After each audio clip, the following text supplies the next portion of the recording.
Hi, welcome to my channel, Mr. B and Mrs. B. നമുക്ക് ഇന്ന് ഇവിടെ ഒരു ചെടിയെ പരിചയപ്പെടാം. ക്യാറ്റ്സ് ക്ലോ എന്നാണ് ചെടിയുടെ പേര്. അതിൻ്റെ തൈയാണ് ഈ കാണുന്നത്. ഇതൊരു ക്രീപ്പർ പ്ലാന്റ് ആണ്. നമ്മൾ ഈ ചെടിയെ തറയിൽ നട്ട് വളർത്തിയാൽ ഒരു പ്രദേശം മുഴുവൻ പടർന്ന് പന്തലിച്ച് പൂവിട്ട് കിടക്കുന്നത് കാണാം. അത് കാണാൻ തന്നെ നല്ല ഭംഗിയാണ്.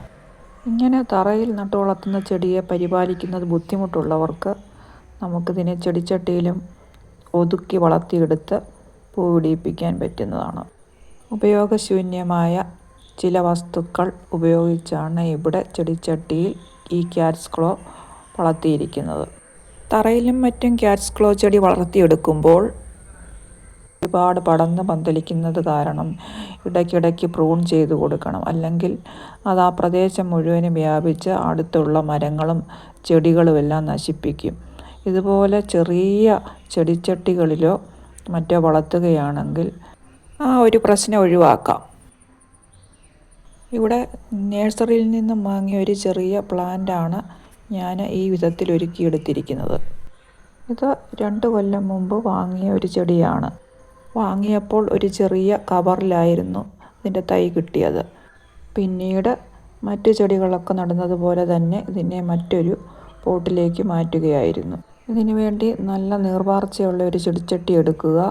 അതിനുശേഷം ആ ചെടിച്ചട്ടിയിലേക്ക് കുറച്ച് ഉണങ്ങിപ്പൊടിഞ്ഞ കരിയിലയും മറ്റും നിറയ്ക്കുക. പിന്നീട് എല്ലുപൊടി, ചാണകപ്പൊടി, വേപ്പിൻ പിണ്ണാക്ക് എന്നിവ ചേർത്ത മണ്ണ് അതിലേക്ക് ഇട്ട് കൊടുക്കുക. അതിനുശേഷം ആ ചെടിയുടെ മണ്ണ് നീക്കം ചെയ്ത് പുതിയ പോട്ടിംഗ് മിക്സിലേക്ക് നടുക. ഈ ചെടി ഇങ്ങനെ നടുമ്പോൾ തന്നെ അതിനെ ഒരു കുടയുടെ ഷേപ്പിലേക്ക് ആക്കി മാറ്റാൻ വേണ്ടുന്ന എല്ലാ കാര്യങ്ങളും അതിനോടൊപ്പം തന്നെ ചെയ്യണം. എങ്കിലേ അത് ശരിയായ രീതിയിൽ കിട്ടുകയുള്ളൂ. ഇങ്ങനെ കുടയുടെ രൂപത്തിലേക്ക് ചെടിയെ മാറ്റിയെടുക്കുന്നതിന് ആവശ്യമുള്ളത് നല്ല ബലമുള്ള ഒരു ചെടിച്ചട്ടിയും അതുപോലെ തന്നെ ഒരു PVC പൈപ്പും ഒരു പഴയ കുടയും മാത്രമാണ്. ആദ്യമേ തന്നെ ചെടിച്ചട്ടിയിൽ മണ്ണ് നിറയ്ക്കുമ്പോൾ തന്നെ PVC പൈപ്പ് അതിൽ ബലമായി ഉറപ്പിച്ച് നിർത്തുക. പിന്നീട് ഉപയോഗശൂന്യമായ ഒരു പഴയ കുടയെടുത്ത് അതിലെ തുണി നീക്കിയ ശേഷം ബാക്കി ഭാഗം ആ PVC പൈപ്പിൽ ഉറപ്പിച്ച് നിർത്തുക. വേണമെങ്കിൽ ചെറിയ നൂൽക്കമ്പികളോ മറ്റോ ഉപയോഗിച്ച് അതിനെ ഒന്നുകൂടെ ബലമായി അതിൽ കെട്ടിവയ്ക്കാം. ആദ്യമേ തന്നെ ഇങ്ങനെ ബലമായി ഉറപ്പിച്ച് നിർത്തിയിട്ടില്ലെങ്കിൽ വലിയ കാറ്റും മറ്റും വരുമ്പം ചെടി മറിഞ്ഞു പോകാൻ സാധ്യതയുണ്ട്. ഇത്രയൊക്കെ ചെയ്ത ശേഷം ചെറിയ ചരടുകൾ ഉപയോഗിച്ച് ആ കുടയെ ഒന്നുകൂടെ മനോഹരമായി ഷേപ്പ് ചെയ്തെടുക്കണം. ഈ ചെടിച്ചട്ടിയിൽ നട്ട് വളർത്തുന്നത് കൊണ്ട് തന്നെ ഇതിന് വളപ്രയോഗം അത്യാവശ്യമാണ്. ഇടയ്ക്കിടയ്ക്ക് എല്ലുപൊടി, ചാണകപ്പൊടി, കമ്പോസ്റ്റ് എന്നിവയൊക്കെ ഇട്ട് കൊടുക്കണം. ഇതിൻ്റെ ഇലകളും പൂക്കളും എല്ലാം മനോഹരമാണ്.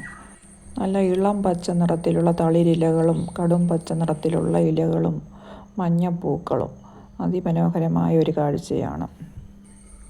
ഈ ചെടിച്ചട്ടിയിൽ വെച്ചിരിക്കുന്നത് കൊണ്ട് തന്നെ ചൂടുകാലത്ത് നനച്ചു കൊടുക്കേണ്ടത് അത്യാവശ്യമാണ്. ഈ ചെടിയിൽ അധികം കീടബാധകളൊന്നും കാണാറില്ല. മിക്കവാറും എല്ലാ സീസണിലും ഇതിൽ പൂക്കൾ ഉണ്ടാകാറുണ്ട്. എങ്കിലും വേനൽക്കാലത്താണ് കൂടുതൽ പൂക്കൾ കാണുന്നത്. ഇങ്ങനെ ചെടിച്ചട്ടിയിൽ ചെറിയ കുട ആയിട്ട് ഒരുക്കിയെടുക്കുമ്പോൾ തീരെ ചെറിയ ചെടിച്ചട്ടി എടുക്കാതെ കുറച്ച് വലിപ്പമുള്ള നല്ല ചെടിച്ചട്ടി തന്നെ എടുക്കണം. അല്ലെങ്കിൽ ശക്തമായ കാറ്റും മറ്റും വരുമ്പോൾ മറിഞ്ഞു പോകാൻ സാധ്യതയുണ്ട്. ഇത് മധ്യ അമേരിക്കയിലും തെക്കേ അമേരിക്കയിലെയും മഴക്കാടുകളിൽ കാണപ്പെടുന്ന ഒരു സസ്യമാണെന്ന് പറയപ്പെടുന്നു. ഇതൊരു അധിനിവേശ സസ്യമാണ്. ഇതിൻ്റെ പൂക്കളും ഇലകളും ഒക്കെ കാണാൻ നല്ല ഭംഗിയാണെങ്കിലും ഇത് തറയിലും മറ്റും നട്ട് വളർത്തിയാൽ ഒരു പ്രദേശം മുഴുവനും പടർന്ന് പന്തലിച്ച് അവിടെ നിൽക്കുന്ന ബാക്കി മരങ്ങളും ചെടികളും എല്ലാം നശിപ്പിക്കും. അതുകൊണ്ട് തന്നെ ഇങ്ങനെ ചെടിച്ചട്ടിയിലും മറ്റും ഒതുക്കി വളർത്തുന്നതാണ് നല്ലത്. ഇങ്ങനെ ചെടിച്ചട്ടിയിലും മറ്റും ഒതുക്കി എടുത്ത് വളർത്തുന്ന ഈ ചെടിയുടെ ഇലകൾ മാത്രമായി കാണാനും നല്ല ഭംഗിയാണ്. പിന്നെ ഈ ചെടിക്ക് ക്യാറ്റ്സ് ക്ലോ എന്ന പേര് വരാൻ ഒരു കാരണമുണ്ട്. ഇതിന് മരത്തിലും മറ്റും പടർന്നു കയറാൻ സഹായിക്കുന്ന ഒരു ഭാഗം, പൂച്ചയുടെ നഖം പോലെയുള്ള ഒരു ഭാഗമുണ്ട്. അതുകൊണ്ടാണ് ഇതിന് ക്യാറ്റ്സ് ക്ലോ എന്ന് പേര് വന്നത്.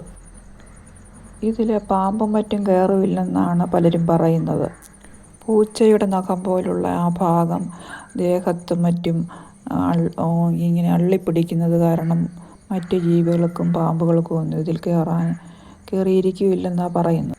നല്ല സൂര്യപ്രകാശമുള്ളിടത്തിരുന്നാൽ ഈ ചെടി നന്നായി പൂക്കും. പക്ഷേ പൂക്കൾ പെട്ടെന്ന് വാടിപ്പോകും. പതിവായി വെള്ളം ഒഴിച്ചു കൊടുക്കേണ്ടത് അത്യാവശ്യമാണ്. ചെടിച്ചട്ടിയിൽ ഇരിക്കുന്ന ചെടിയാണെങ്കിൽ പതിവായി വെള്ളം ഒഴിച്ചു കൊടുക്കണം. പിന്നെ ഇതിൽ ഇലകളും മറ്റും നിറഞ്ഞു നിൽക്കാനും നല്ലപോലെ പൂവിടാനും രാസവളവും ഉപയോഗിക്കാം. ഇലകൾക്ക് നല്ല തിളക്കം കിട്ടാൻ വല്ലപ്പോഴും എപ്സം സാൾട്ട് അതിൻ്റെ ചുവട്ടിലിട്ട് കൊടുക്കുക. അതുപോലെ NPKയും നല്ലതാണ്. ഞാനിതിന് രാസവളവും ജൈവവളവും ഒരുപോലെ ഉപയോഗിക്കാറുണ്ട്.